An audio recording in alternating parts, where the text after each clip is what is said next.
Hello, എല്ലാവർക്കും സുഖമല്ലേ?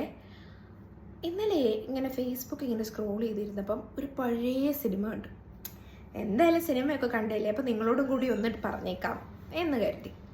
സിനിമയുടെ കഥ കേൾക്കാൻ ഇഷ്ടമാണോ? ഇഷ്ടമാണെങ്കിൽ കണ്ടാൽ മതി കേട്ടാ, ഇല്ലെങ്കിൽ നിങ്ങൾ സ്കിപ്പ് ചെയ്ത് പൊക്കോ. ഒരുപാട് പഴയ ഒരു സിനിമയാണ് കേട്ടോ. 1988 റിലീസ് ചെയ്ത എം ജി അല്ല കെ ജി ജോർജിൻ്റെ സിനിമയാണ് മറ്റൊരാൾ എന്ന സിനിമ. അപ്പോൾ ആ സിനിമ നമ്മളിങ്ങനെ ഫേസ്ബുക്കിൽ കണ്ടപ്പോൾ അതിനകത്ത് കുറേ കമൻസ്, ഈ സിനിമ ഇപ്പോഴും ഭയങ്കര കാലിക പ്രസക്തിയുള്ളതാണ്, ഇപ്പോഴും ഇതിൻ്റെ മാറ്ററിനൊരു കോട്ടോ വന്നിട്ടില്ല, സെയിം ഇപ്പോഴും നമുക്ക് റിലവൻ്റ് ആണ് എന്നൊക്കെ പറഞ്ഞ് കുറേ മെസ്സേജ്.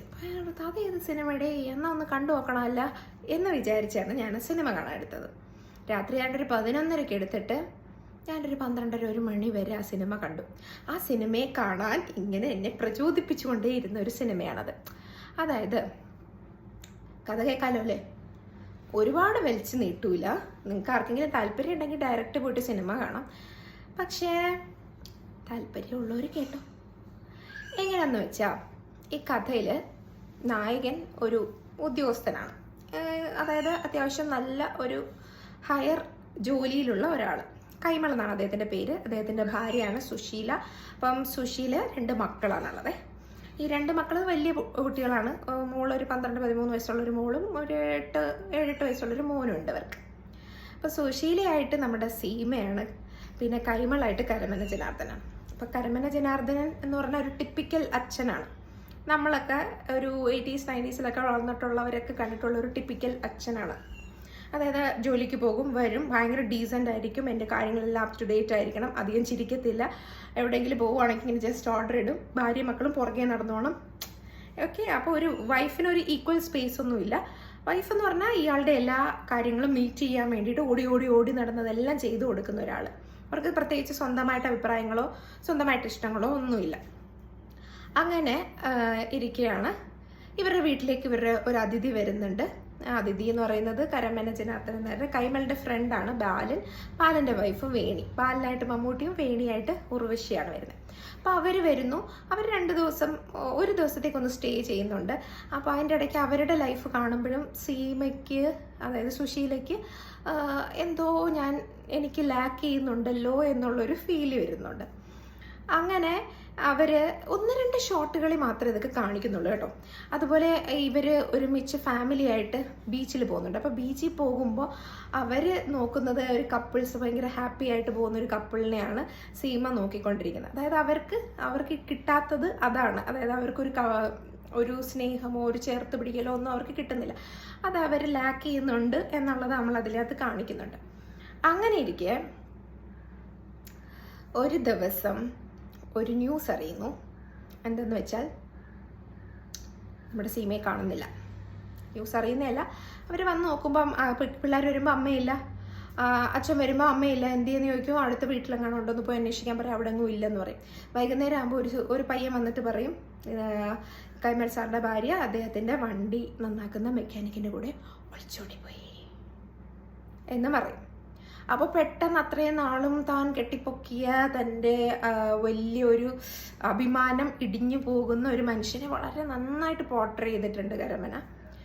അങ്ങനെ ഇത് അറിഞ്ഞു കഴിയുമ്പോൾ നമ്മുടെ മമ്മൂട്ടി ചെന്നിട്ട് സീമയെ കാണും.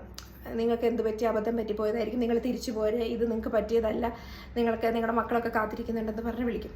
പക്ഷെ അവർ വരത്തില്ല, അവർ വരാൻ തയ്യാറല്ല എന്ന് പറഞ്ഞ് അവർ വിടും. അപ്പോൾ തിരിച്ചു വരുമ്പോഴത്തേക്കും പിന്നെ അയാൾ അതിനോട് അഡ്ജസ്റ്റ് ചെയ്യുകയാണ് കരമന. വെളിയിൽ നിന്നുള്ള ആളുകളൊക്കെ ഇങ്ങനെ നമ്മളെ ഫേക്കായിട്ട് ആശ്വസിപ്പിക്കാൻ വരുമല്ലോ. അത് ഭയങ്കര റിലേറ്റബിളാണ്, ഇപ്പോഴും റിലേറ്റബിളാണ്. നമുക്ക് എന്തെങ്കിലും ഒരു വിഷമം വരുമ്പോഴോ നമ്മളൊരു ആപത്തിലാണെന്ന് അറിയുമ്പോഴാണ് ആളുകൾക്ക് നമ്മളോട് സ്നേഹം വരിക.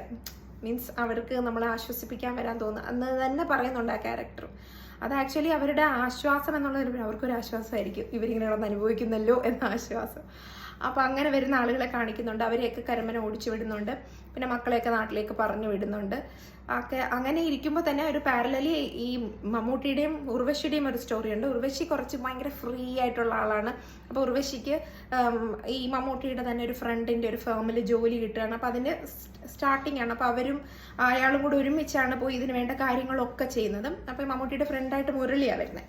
അപ്പം അങ്ങനെ പോകുന്നു വരുന്നു. അവർ ഭയങ്കര എനർജറ്റിക്കലി പോവുകയും വരികയൊക്കെ ചെയ്യുന്ന ആളുകളാണ്. അതൊരു സൈഡിൽ ഇങ്ങനെ നടക്കുന്നുണ്ട്. അങ്ങനെ കരമന വിഷമിച്ചിരിക്കുന്നു. അവസാനം ഒരു ദിവസം മമ്മൂട്ടിയോട് അയാൾ പറയാണ്, ഞാൻ ഇയാൾക്കൊരു കാര്യം കാണിച്ചു തരാം എന്ന് പറഞ്ഞിട്ട് ഒരു വലിയ കത്തി എടുത്ത് കാണിക്കും. എനിക്ക് അവളുടെ ഹൃദയം എവിടാന്ന് നന്നായി അറിയാം, ഞാൻ അവളെ കൊല്ലുമെന്ന് പറയും. അപ്പം മമ്മൂട്ടി കേട്ടപ്പോൾ ഇങ്ങനൊന്നും ചെയ്യരുത്, ഇങ്ങനൊന്നും ചിന്തിക്കരുതെന്ന് പറയും. ഇതേ സമയം തന്നെ സീമയുടെ കൊണ്ടുപോയത് ഒരു മെക്കാനിക്കാണല്ലോ. അയാൾക്ക് കുറച്ച് ദിവസം കഴിയുമ്പോൾ അവരിലുള്ള ഇൻട്രസ്റ്റ് ഒക്കെ പോയി, അയാൾ വേറെ സ്ത്രീകളുടെ അടുത്തൊക്കെ പോകും. അപ്പോൾ അവർക്ക് മനസ്സിലാവും അവർ ഇനിയും ഒരു വലിയ കുഴിയിലേക്കാണ് ചാടിയെന്ന് അവർക്ക് മനസ്സിലാവും. പക്ഷെ അവർക്ക് അവിടെ നിന്ന് രക്ഷപ്പെടണമെന്നോ ഒരു ഫീലിങ്സും അവർക്കും ഇല്ല. അവരും അങ്ങനെ ആ ലൈഫിൽ ഇങ്ങനെ മൂവ് ഓൺ ചെയ്യും.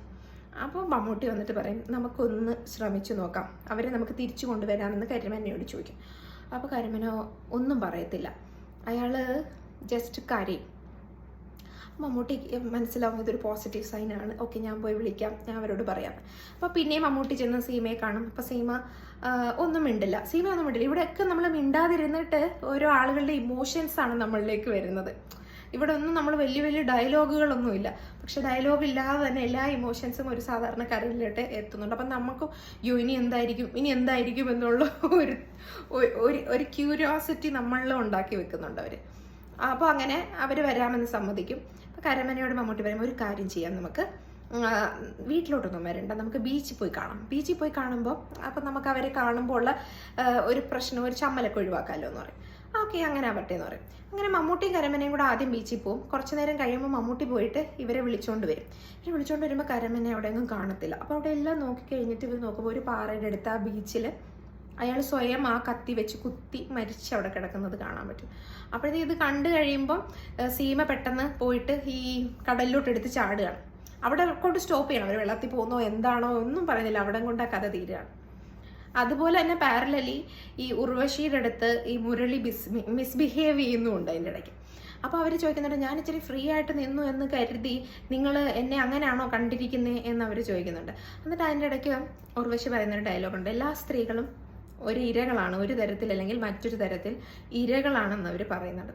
അങ്ങനെ സിംപിളി കേൾക്കുമ്പോഴോ കാണുമ്പോഴോ അത്ര വലുതായിട്ട് തോന്നില്ലെങ്കിലും ഒരു വലിയ ജീവിതത്തിൻ്റെ ഒരു വലിയ പാർട്ട് പറഞ്ഞു പോകുന്ന ഒരു കഥയാണത്. എല്ലാവർക്കും റിലേറ്റബിൾ ആണോ എന്ന് ചോദിച്ചാൽ അല്ലായിരിക്കും, പക്ഷെ ഒരു കുറച്ചൊക്കെ നമ്മുടെ ജീവിതം ജീവിച്ച് കഴിഞ്ഞു ഒരു പകുതിയോളമൊക്കെ 30 വയസ്സൊക്കെ കഴിഞ്ഞ് തുടങ്ങുന്ന ആളുകൾക്ക് ഇതൊക്കെ കേട്ട് കഴിഞ്ഞാൽ, ഇതൊക്കെ കണ്ടു കഴിഞ്ഞാൽ കുറേയൊക്കെ നമുക്ക് റിലേറ്റ് ചെയ്യാൻ പറ്റും എന്ന് തോന്നുന്ന ഒരു ഫിലിമാണ്. എനിക്കിത് കണ്ടപ്പം എനിക്കിത് ഷെയർ ചെയ്യണമെന്ന് തോന്നി. കാരണം അത് ഷെയർ ചെയ്യപ്പെടേണ്ടതാണ്, ഇപ്പോഴും അതിന് പ്രസക്തി ഉള്ളതാണ് എന്നാണ് എനിക്ക് തോന്നിയത്. പിന്നെ ഇത്രയും നേരം എന്നെ നിങ്ങൾ ആരെങ്കിലും കേട്ടിട്ടുണ്ടെങ്കിൽ നിങ്ങൾക്ക് എൻ്റെ വളരെ വലിയൊരു നമസ്കാരം. പിന്നെ നിങ്ങൾക്ക് ഇതിനെപ്പറ്റി എന്തെങ്കിലും കമൻറ്റ് ഇടാനുണ്ടെങ്കിൽ കമൻറ്റ് ഇടാൻ മറക്കരുത് കേട്ടോ. അപ്പോൾ ശരി എന്നാൽ.